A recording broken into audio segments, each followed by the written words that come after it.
Welcome to Backstage with Kennedy. This little show will be your remedy. From Toronto, spanning across the sea. Cool people, lots of laughs. This is your favorite podcast. Hello and welcome. My name's Kennedy from the Backstage with Kennedy podcast. I got a really cool guest today, all the way from Germany, Michi from the awesome band Circus Rhapsody. So super amped to have him on the show. I really did some research on his Instagram page and, through Spotify and things such as that. And I was really, really intrigued by some of the stuff the band does because they seem very supportive in their music scene as well. And it's not just like, hey, we're here, we're going to perform, that's it.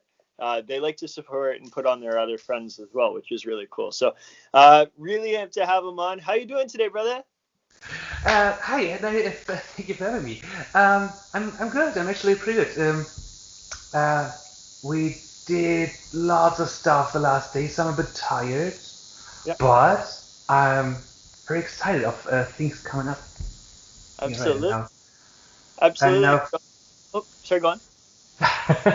yeah, and for now, I mean, you're in Canada, right? So you have like noon, and here it's like in the night. So it's nice to being a bit slow to the evening. Yeah. So where in Germany are you from? Like, I know you're from Germany, but where in Germany are you from? Yeah, we're in Berlin. Berlin, okay. Capital of Germany, like right in the east. Yeah. I mean, Germany is not that big. I mean, I guess from west to south, it's about 700 kilometers, so 600 miles, not much. But yeah, we're from Berlin. I was born in Flensburg, that's right on the north, short before Denmark. Our drummer is from Hanover originally, and we all met us 10 years ago here in Berlin. That's awesome. Yeah, it's kind of cool. I've spoken to a few people over the last couple of years, especially this past year because of COVID, from Germany. And it's like only a couple hours from each main city to another, which is pretty sweet. Like, it doesn't take you forever to get from one place to the next, Yeah. So you recently joined a new label, Mannequin Vanity Records. Shout out Jake, shout out that label. I love these guys. Like, the amount of great bands that they've put on are awesome. And a lot of record labels, I find, will stick to like one specific demographic or one specific area. And it's nice. They've kind of gone all in different directions. How is it working with Jake and working with Mannequin Vanity? So far, I mean, the official announcement was like nearly 2 weeks ago. Yeah. So we didn't actually work that much together, but I already love these guys. It's so nice, not just Jake, but Dustin and Melanie as well. And you already said most of the labels are like, okay, we got this one genre and we really want to do this. It's not like you can be a punk band, but you have to be a skate punk band, a hardcore punk band. It's like you have to write this one song over and over again for the whole album. And yeah, for everybody who heard us once, know that this is not possible for us. We like this. I really don't know. We don't have a genre name. We always say folk punk because we have a violin and an accordion. But we do lots of stuff. And it was like when we went to search for a new label, it was like talk to a bunch of labels, and they all said the same. This is a really cool album for a musician, but you can't sell this stuff. And Jake really was the first one who answered me. Man, I'm so excited. I heard the whole album in one piece, and it's like, I totally get it. It's cool. It's like, you do what you want, and this is I really want to work with you. And I was like, okay, he's the guy. We now finally found a cool label we really like to work with. Yeah, and that's why we're on Mannequin. There's tons of great dudes on that label in general, like BJ Jasbera, Yeah. the Bricktop Laggers. Like there's so many. I love those guys. So I did some deep diving on your band a little bit here, and a couple of things that I saw caught my eye was you guys have been support for Necromantics and the Kooks. Yeah, So right. what? You opened for the Kooks? That's like one of my favorite bands, actually. Oh, really? Yeah, man. Um, okay, here it comes. The support gig for the Cooks was the very first gig of the band, like 12 years ago. You Wild. can, yeah, there's when you see when you take a look on our YouTube, it's the very first video because there was a pro shot on the evening here in Berlin. Arena Berlin is like 5,000 capacity. Right word, right English Yeah, word. yeah, yeah, yeah, yeah. Fascinating. And it was like I was 20 and went on stage. I was like, okay, we just got 20 minutes on stage, and it was like, okay, we got 6 songs, and we we played those over and over again. The month before we played it, it was like, okay, this is the first show ever. We have to be very good, and it was like, I don't want to talk about it. There is a video you can watch. I can't watch it anymore. But yeah. I get it. I get it. So yeah, I also saw on the Instagram page. I mean, I briefly brought it up in the intro there, but yeah, you're doing this thing where you're making music videos of covers of friends' songs. That is so wicked, man. Like, is it stuff that's not even necessarily like your style or genre of music? You are kind of branching out on that. How fun has that been for you? And has there been any like really tough parts to doing that process? I really wanted to do this for years. I like. I mean, we're touring now for 12 years, and I don't know how many concerts we play, but it's around 400 or something. And we learned so many friends over the years. We played a lot with, and we toured with, and I always wanted to do a tribute because I always had the feeling. I like to call it our circus family. Um, and what we often do when we're on tour and play with a band, we often play together. Say, you pick a song, we pick a song, and let's perform it together on stage. And I Yeah. always wanted to like let's do a record of this. And when COVID started last year, and it doesn't start last year, but when it came to Germany and the whole lockdown thing, the whole quarantine thing started in March, I thought this is the right time. I mean, all the concerts are cancelled. The first month we had the opportunity to do rehearsals, and so I thought, let's do this. This is the right time. I found with some of the bands. The first one was Screaming Stereo, friends of us from the north of Germany, and I told him about the idea, and he was like very excited and like, yeah, I always wanted to do this too. I mean, they covered our song Monster Under My Bed like 100 times on concerts, and we did with their song. Um, and yeah, and so we started. And many bands were excited about the idea, and now we did over 20 covers, yeah, since last year. And yeah, it's fun. I mean, I always like to surprise the bands, so I guess the hard part is to just hearing all the parts, how to play. Maybe this is not the hard part, but the lyrics, Yeah. especially when German people sing English. It's like, okay, what does he want to say? Okay, it could be this sentence. It wouldn't be right grammar, but I guess this is how he decided to pronounce it, something like that. Yeah, but it's mostly the fun and tell everybody, okay, we have to do this at home, everyone for themselves. So get this together is the part, I guess.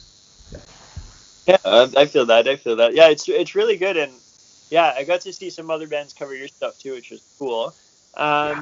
One thing I realized about your music is, at least on that last project, It's kind of got like a little bit of like a horror vibe. Um, I'm a big fan of like psychobilly bands and stuff like that, and like Yeah, rockabilly bands where it is a little bit like darker and like horror around horror. Um, yeah. what was kind of your inspiration to get into music that is about that kind of stuff opposed to other stuff? Yeah, to be honest, it all started with a misfit. Oh, Yeah, when I started my first band when I was 14, it was really shitty. The whole village I come from, or the whole band this time come from, was like all about this new metal.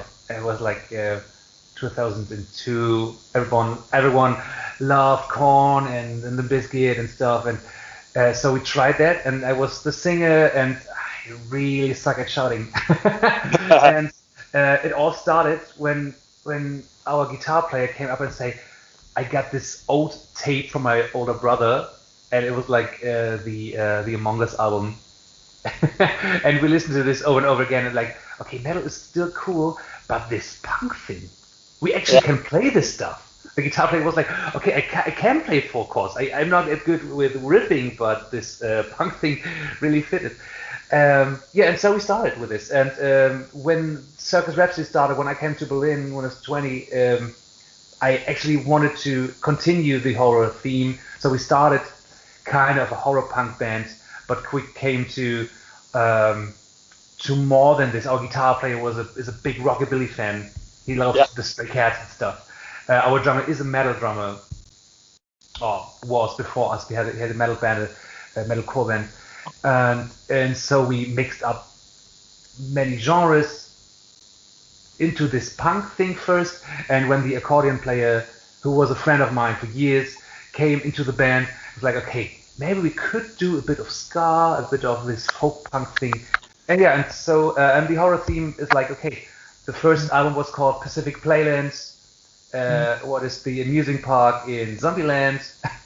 And the second was like, okay, let's call this telling horror stories because we have so many stories. We wrote so many stories for the songs. Let's do this as a theme album. Yeah. I like that. I got a couple friends that are in like psychobilly and rockabilly bands. You know, they always talk about like I remember one of them saying to me, I'm not going to mention his name, but he says to me, he goes, you know, if you write psychobilly songs and you do it with the intention that this you're serious about this, then you got problems, man. But if you're making the song and you're having fun with it and you're doing Yeah. it being like this is kind of comedic at the same, then you're good. So it's always interesting to hear the perspectives, I guess, in that regard. Yeah. I guess it's the same thing with every horror genre. Yeah, I heard this a lot. It's like, okay, you can try to write a serious song about a monster or a zombie or stuff, but you're making an ass of yourself. Uh, Try to do it the funny way. It yeah. is always. I mean, this the first Circus Rhapsody song was called Mars Needs Cheerleaders, like an alien invasion song. I was like, okay, you can't take this serious. It's not the right way. Exactly.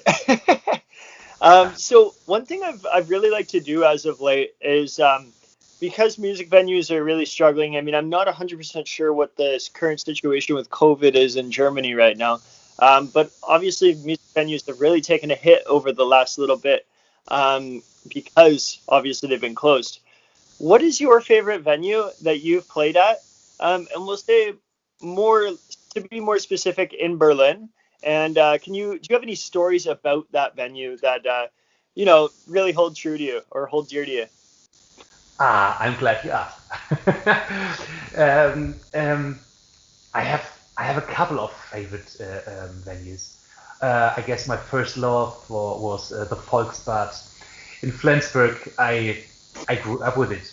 I mean, I saw my first concert when I was 12 or 13, and since then I try to sneak inside every weekend. Sometimes they throw me out because I was too young, but it was like, okay, doesn't matter what kind of concert is playing, we go into the Volksbad, and it was like the best time. Yeah, and Yeah, I don't know, when I was 15, I saw a Misfits tribute cover band, um, and after this weekend, we started our Misfits cover band. It That's was wicked. like, um, this is this, and in when I came to Berlin, I already was totally into the punk, the hardcore, the skate punk scene. I always loved North X, Pennywise, all the stuff, that religion, and there is the part, I don't know if you knew this, in Berlin, which is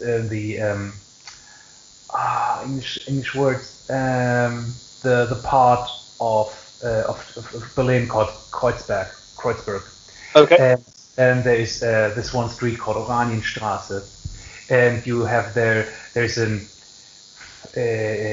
hardcore record store called Cortex, which is on since my birth, 1988.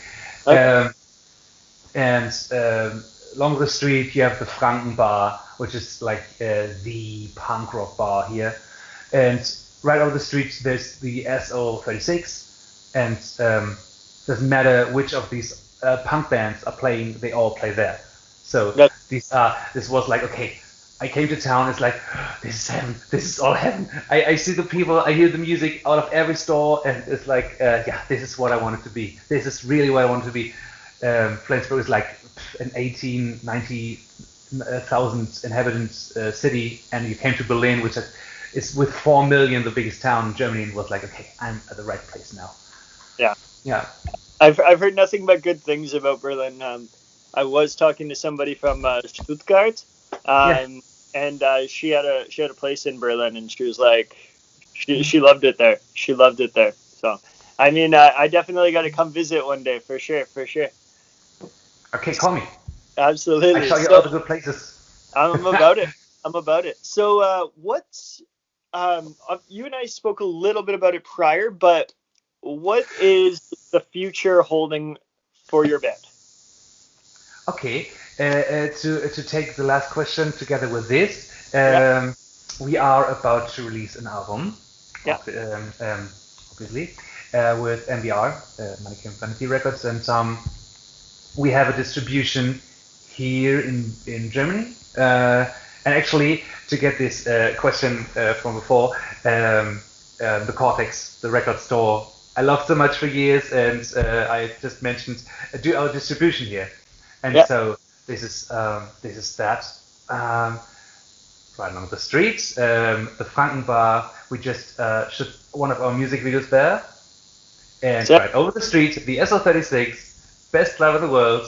We will do a release party, hopefully, when we yeah. can play again in October. Oh yeah.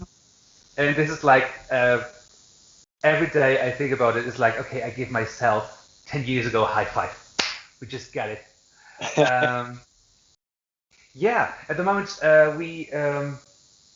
we just came into the MVR family and took the project, the Sing My Song, My Dear Friend, into the label. So at the moment we do these covers with not old friends, but all these new friends, all these new bands we just talk about, Yeah. like the Breakup Blaggers and Cal Bordell and Stephen Ginny Jackson and BJ as well. And this is what we do at the moment. And beside this, we do music videos. We just had one shoot today and one yesterday. And so it's much to do at the moment. That's sweet. That's sweet. And Yeah, I think you're busy, man. I try to. At least when there's no concerts, I really want to work with a band. Yeah, and they sure want to do. Absolutely. I get that. You know what? I'm sure like it's going to be such a great feeling being that you've been away from shows for a year to get back on that stage. It's going to be a really euphoric situation for you. You're going to be up there and it's going to feel amazing, right? So, yeah, Hopefully. hoping that happens sooner rather than later for you, dude. Yeah, in Germany, the clubs were closed since March last year, and there's no plan to open this nearly. So hopefully they will open in fall, and then it was 1.5 years for all the clubs, for all the restaurants here, and it's a tough time.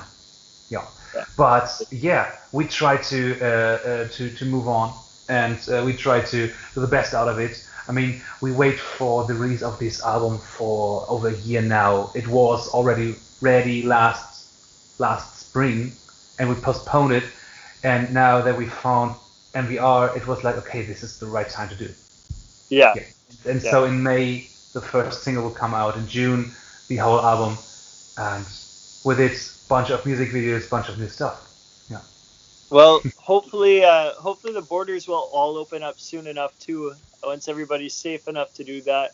And you can come out to Canada, man, and we can show you a good time in Toronto. Toronto. Funny. There was a plan to come because there was a festival in Pennsylvania who wanted to have us, and I Yeah. thought, okay, this would be the first chance to come over to America. Yeah. Especially, we never tried to come to the States as long as Trump was on, and it was like, okay, now this would be the time. But sure, and I thought we have friends from Montreal, and they said, okay, we can help you with the booking, with the concerts. And so there was a plan to come this summer, but we sure canceled it all. But yeah, hopefully next year we will Yeah. tour all North America. Yeah, I'll take care of you guys when you come out to Toronto. We'll have some drinks. It'll be a good time. And Yeah. yeah, you definitely got a couch to sleep on if you need a couch. I got you, man. Cool, let's do this. Okay, brother. Well, I appreciate you coming on the podcast, man. I'd like to wrap these up short and sweet. But thank you very much, man. I really do appreciate it. And best of luck out there. And you stay safe, all right? Yeah, thank you for having me again, and yeah, talk soon. Thank you, dude.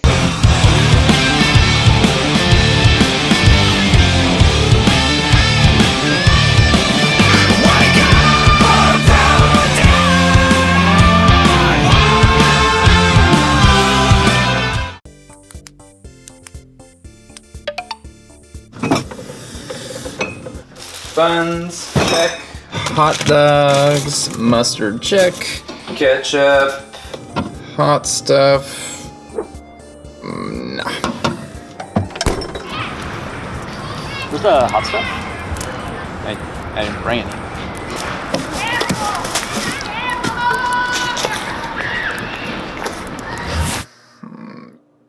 Yeah.